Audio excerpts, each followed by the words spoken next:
En promedio, hay 118 asesores del Congreso Nacional, pero es un Congreso Nacional que recordemos que el año pasado estuvo cerrado 6 meses. Tal vez no de manera continua, pero sí entre los lapsos que tuvo la interrupción. Este año, pues, entre que va, entre que viene, pero no tiene una verdadera productividad legislativa. Prácticamente las últimas sesiones es para que se peleen, es para que no exista un debate de calidad, sino por el contrario. Aquí vemos, y esos 118 es el promedio, pero podemos ver meses pico, como febrero, que tuvo 128 asesores, o sea, uno por cada diputado será. Y eso es lo interesante, y que lo vamos a ver en la siguiente slide. Nosotros hicimos solicitudes de acceso a la información pública. Nosotros revisamos el portal único de transparencia. Ahí pueden ver la tendencia de cómo se maneja esta cantidad de asesores. Pero ¿a quién están asignados? Y esa fue la pregunta, y ahí colocamos la solicitud de acceso a la información pública.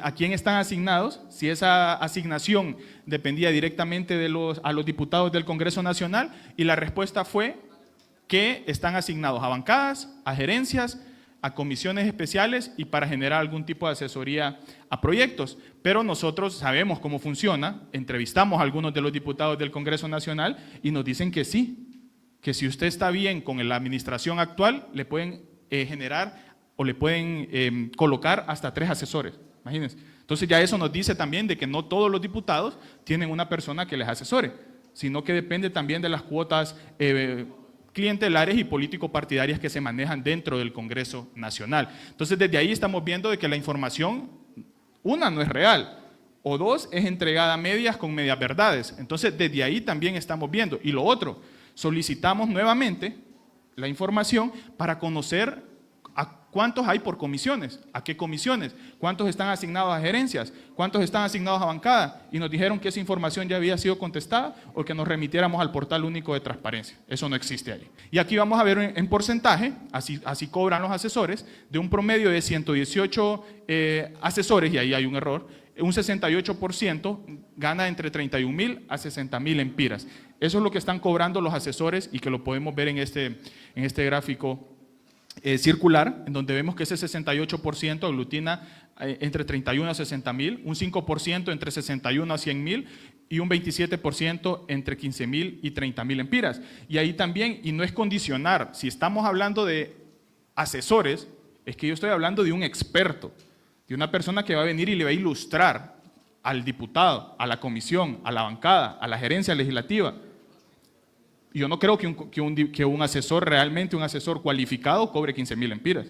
Entonces también ahí es donde hacemos esa vinculación directa en esas prácticas clientelares que existen dentro del Congreso, sobre todo por cómo se administra y la piñata con la que se ven esos temas. Luego vemos el gasto en los asesores. En estos 10 meses, de enero a octubre, vemos que el total de gastos en salarios asesores es de 44 millones de lempiras. Eso es más que el presupuesto del Instituto de Acceso a la Información Pública, que inclusive nosotros en estos días hemos realizado una denuncia, porque se redujo en un poco más de 700,000 empiras este presupuesto del 2024, y ya los comisionados han puesto en alerta y han puesto la denuncia también, que si ese dinero no ingresa a las arcas del Instituto de Acceso a la Información Pública, muy probablemente el portal único de transparencia y la plataforma Cielo van a dejar de funcionar. Ya vivimos eso 28 días entre el año pasado y lo que antes de iniciar o durante iniciaba este año, y ya vimos las falencias que hubo en temas de acceso a la información. Se desfasó incluso 3 meses el tema de la publicación de la información producto de ese corte, que incluso era porque no había logística para conectar los servidores. Desde ahí vemos las carencias que sufre el instituto. Entonces, son 44 millones que se han pagado en estos 10 meses, son 4 millones que se han pagado de manera mensual, y a partir de ahí se maneja este gasto de los asesores. Y ahí es donde hay que cuestionar si son asesores realmente para el Congreso o simplemente se ocupan esas posiciones al interno del Congreso para generar esa pleitesía, ese clientelismo y cumplir esa cuota también de los partidos políticos en el caso del que gobierna, como se ha manejado históricamente. No nos hemos limitado a los asesores. Vamos con los asistentes también, porque aquí hay un serio problema. Se da con los asesores, pero también se da con los asistentes. El tema de las funciones. Muchas veces sí, están asignados diputados, pero no solamente es para cumplir un rol dentro del Congreso Nacional. Es para que le asista al diputado afuera del Congreso Nacional y ande haciendo campaña con él. Eso no está presupuestado, eso no es correcto, eso no se debe manejar así. Incluso aquí hay un gran vacío, que lo vamos a ver en la siguiente slide, pero antes de eso, son 243 asistentes que tiene el Congreso Nacional. Si se fijan, hay picos, enero, mayo, junio, donde incluso el mes que más hubo fue mayo, 200, casi 300 asistentes. ¿A cuenta de qué? Y también cómo se refleja el trabajo. Porque al final de cuentas, y eso no lo voy a cuestionar, el hecho de asesores y asistentes, si de verdad hicieran un trabajo y se beneficiara y se reflejara en temas de productividad legislativa, lo podríamos ver y lo podríamos identificar como una situación buena. El problema es que no hay publicidad, no hay productividad legislativa y se han gastado casi 900 millones en lo que van de estos 10 meses y no lo hemos reflejado en cambios de país, sino por el contrario, vemos estancado el Congreso Nacional como fue el año pasado, tuvo una cierta gobernanza en el 2022, pero que la tendencia es esta. Y el otro año, y yo no le veo ni esperanza, ¿no? Si ya están en campaña. Incluso varios de los diputados han manifestado, y es un Congreso que entró en un ciclo electoral, haciendo campaña con subvenciones, utilizando personal del Congreso, y también siguen cobrando el tema de los viáticos y de los salarios. Entonces aquí podemos ver, y recalco, 243 asistentes tiene el Congreso Nacional en promedio de manera mensual. Y aquí podemos ver el gasto de esos asistentes. El total de gastos de los asistentes en temas de salario, en estos primeros 10 meses son 55 millones de lempiras, promediados a 5 millones de lempiras mensuales. Y aquí es donde, contrario a los asesores, que sí están dentro de la ley orgánica del Poder Legislativo, estos no están establecidos de una manera directa, una figura directa en esa ley orgánica, sino que es el presidente del Congreso Nacional quien ostenta la atribución de nombrar, de remover y de trasladar a los funcionarios y empleados. Y aquí hay una característica con el tema de los asistentes, la mayoría están por contrato.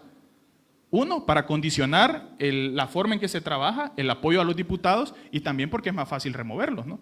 Que inclusive ya vimos varios ejemplos a mediados del 2022, si mal no recuerdo, cuando hubo ya la ruptura entre el partido PSH con el oficialismo, en donde, por ejemplo, Fátima Mena fue de las diputadas que denunció de que habían despedido al personal que le apoyaba a ella, como una medida de represalia en contra de no alinearse, ¿no?, a esa agenda y a esa estructura que se maneja dentro del Congreso Nacional, que depende única y exclusivamente del presidente o de quien ostenta el cargo. Luego vemos el número de asesores y asistentes frente a la productividad legislativa. Vemos la columna o la barra morada, que es el número de asesores, el número de asistentes, la azul, y la productividad legislativa, que la vemos y ni siquiera la vemos en función de lo que se aprueba, porque si no esa línea les aseguro que estuviese arrastrando todas, sino es más bien lo que se llega a presentar por mes. Y aquí se observa que la producción legislativa no tiene correlación con el número de asesores y disminuye frente al número de asistentes. Entonces, ¿por qué hay tanto gasto? Porque aquí ya si sumamos los 118 asesores más los 240 y tantos asistentes, estamos hablando de cantidades bastante grandes que alimentan la burocracia y que no generan ningún tipo de estímulo. Y luego, servicios profesionales, que aquí los conocemos popularmente como consultorías. Y aquí lo que vamos a ver, y que primero nos hacemos la pregunta, ¿no?, si verdaderamente estos son realmente estos son los verdaderos asesores, porque son consultorías específicas para temas puntuales y torales, que quizá ante la carencia de esos asesores que hay en algún momento, se contratan estos espacios de consultoría. Entonces aquí vemos que los servicios profesionales incluyen los honorarios de peritos, especialistas técnicos y asesores, y ahí cuadra también, relacionados con estudios, investigación, análisis y auditorías. Entonces aquí la cantidad es menor, en donde se ha erogado 7 millones en lo que va de estos 10 meses y en un promedio de 765,000 lempiras. Y ahí dejamos planteada la pregunta si realmente esos pueden llegar a ser los verdaderos asesores, considerando la baja productividad también que tiene el Congreso Nacional. Un Congreso que no rinde cuentas, la información encontrada en los portales de transparencia y la recibida mediante solicitudes de acceso a la información pública, como les decía al inicio, es incompleta o es tendenciosa, son medias verdades las que se están entregando. A pesar de haber solicitado de manera específica que se desagregara la asignación de los asesores y asistentes y consultores, se remite al portal de transparencia donde no existe la información.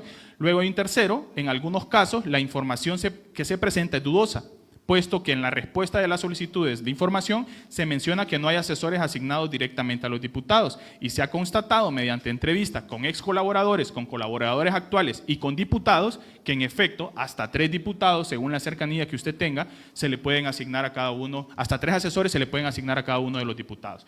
Luego decidimos hacer un slide comparativo Y ese slide comparativo en temas de asesores y asistentes, 1 para la Presidencia de la República, 2 para el Poder Judicial y 3 para el Congreso.